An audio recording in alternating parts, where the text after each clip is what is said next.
పిరికి బందలారా, ఇదేనా మీ మతం నేర్పేది? శ్రీలంక చర్చిలో నరమేధం. నిన్న అనగా 21/4/2019 ఈస్టర్ సండే రోజున ఉదయం 8:45 శ్రీలంకలో కొలంబోలోని సెయింట్ ఆంటోనీ చర్చిలో, తర్వాత నిగోంబాలోని సెయింట్ సెబాస్టియన్ చర్చిలో, తర్వాత బట్టికలోవాలోని జైన్ చర్చిలో ఉగ్రవాదులు రాక్షసుల కంటే ఘోరంగా నరమేధం చేశారు. ఇది నేషనల్ తవ్వీత్ జమాస్ అనే ముస్లిం ఏర్పాటువాదుల ముఠా పనేనని శ్రీలంక ప్రభుత్వం తేల్చింది. ఇది ఉగ్రవాద చర్య అని ఖచ్చితంగా వాళ్ళు చెప్పేశారు. ఏం చేశారు వాళ్ళు? మిమ్మల్ని ఏం చేశారా? మీరు క్రైస్తవుల్లో సంఘాల్లో చర్చిల్లో ప్రార్థన చేసుకునే వాళ్ళు ఏం చేశారు? మిమ్మల్ని శాంతియుతంగా ఈస్టర్ దినాన ప్రార్థన చేసుకుంటూ లోకానికి శాంతిని కోరుకుంటున్న ఆ అమాయకులు మిమ్మల్ని ఏం చేశారు? మీ ఇంటిలో ఏమీ వాళ్ళు జోక్యం చేసుకుని డిస్టర్బ్ చేయలేదే? పేదవాళ్ల మీద పడి దోసుకోలేదే? దేశ శాంతి భద్రతలకు భంగం కలిగించలేదే? మత కొల్లలాలు రేపలే? లా అండ్ ఆర్డర్ని మీరలేదే? రాజ్యాంగాన్ని ఉల్లంఘించలేదే? ఏం చేశారని ప్రార్థనలు చేసుకుంటున్నటువంటి నిండు ప్రాణాలని పట్టణ పెట్టుకున్నారు. ఇది ఉగ్రవాదుల పనే. ఉగ్రవాద ఇస్లామిక్ ఛాందసవాదులు చేస్తున్న శాడిస్ట్ పనే ఇది. మీడియా వాళ్ళు వాళ్ళ దగ్గరికి వెళ్ళి ప్రశ్న వేస్తే ఇది తప్పు కదా అని అంటే వాళ్ళు ఏమంటున్నారు తెలుసా? కాదు, అల్లా హర్షిస్తాడు అని చెప్తున్నారు. జిహాద్ అంటే పవిత్ర యుద్ధం అంటున్నారు. అంటే యుద్ధాల్లో కూడా పవిత్ర యుద్ధాలు ఉంటాయంటారా? ఒక రద్దీగా ఉన్న సెంటర్లో బాంబు నడుము కట్టుకొని పేల్చుకొని తాను చనిపోతూ 100 మందిని చంపటం ఇదేనా నీ భక్తి నేర్పేది? అట్లా చెప్తే పరలోకానికి వెళ్తారంటారా? లోకంలో ఉన్న ఏ మతాలు దీన్ని అంగీకరించవు కదా.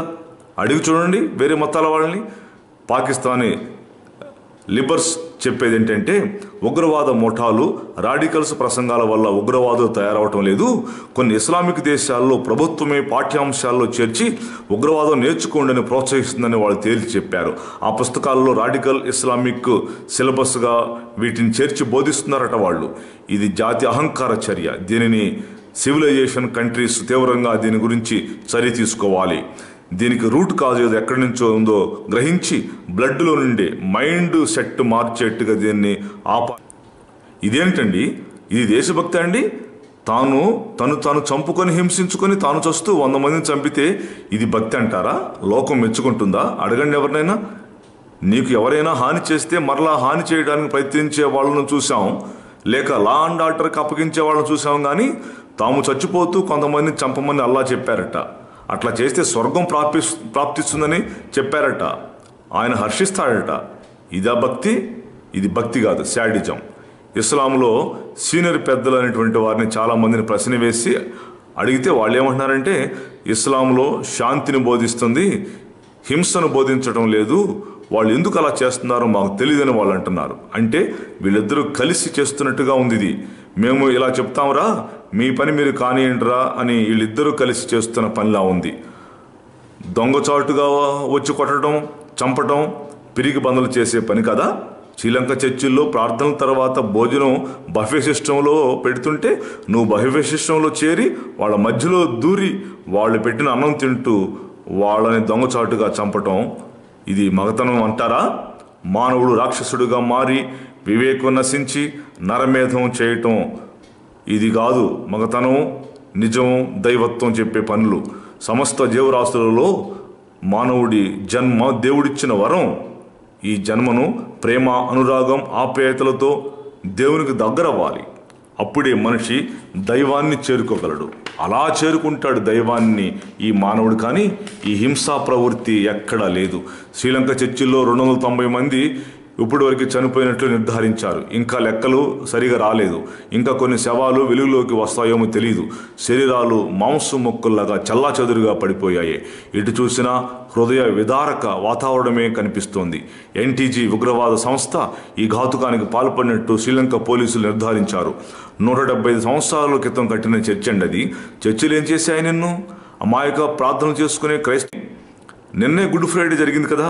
దానిలో సిలువుపై తన్ను హింసిస్తున్న వారిని తండ్రి వీరేమి చేయుచున్నారో వీరెరుగురు కనుక వీరిని క్షమించమని క్రీస్తు ప్రభు చెప్పాడు. శత్రువులను ప్రేమించేదే ప్రపంచంలో క్రైస్తవ్యం. రేపు అప్పగించబోయే ఇస్కరియోతు యూదాను కూడా దేవుడు ప్రేమించాడు. లోకానికి ప్రేమను నేర్పిన అనేక మంది సేవకులను తయారు చేసి, పాస్టర్లను తయారు చేసి, మదర్ తెరిసా లాంటి మహానుభావులను, అట్లాంటి లక్షలాది మందిని లోకానికి ఇచ్చింది క్రైస్తవ్యం. తెలుసా?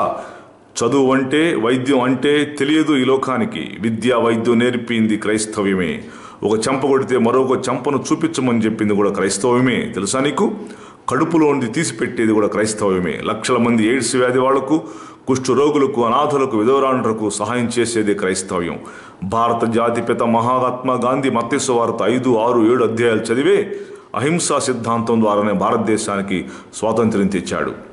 శాంతిని బోధించి పాటించి నేర్పేదే క్రైస్తవ్యం. ఇలాంటి వారిన మీరు చర్చిలో బాంబుల ద్వారా చంపేది? అసలు ఐక్యరాజ్య సమితి ఏం చేస్తుందండి? ఆనాడు మొట్టమొదటి ప్రపంచ యుద్ధం తర్వాత నానాజాతి సమితి పెట్టి అది ఫెయిల్డ్ అయిందని చెప్పేసి ఇప్పుడు ఐక్యరాజ్య సమితి పెడితే ఈ ఐక్యరాజ్య సమితి కూడా ఈనాడు ఫెయిల్డ్ అయిపోయి చేతులు ముడుచుకొని కూర్చుంటుంది. అయితే క్రైస్తవులుగా మేము మాత్రం ఈ విషయాన్ని దేవుడి చేతులకు అప్పగించడం, ప్రార్థన చేయటం మేము ప్రార్థన చేస్తున్నాం. దేవుడి తీర్పు తీరుస్తాడు, ఆయనే పరిష్కారం. మేము మాత్రం లోకానికి శాంతిని కోరుకుంటున్నాం. ఇప్పటికైనా సివిలైజేషన్ దేశాలు జోక్యం చేసుకోకపోతే త్వరలో లోకం అంతా రక్తమయమే. ఓ మానవ మేలుకో, ఉగ్రవాదాన్ని వేళ్లతో సహా పెకిలించే దిశ వైపు కదులు. ఇదే మేము చెప్పేటువంటి ఎండింగ్ పాయింట్స్.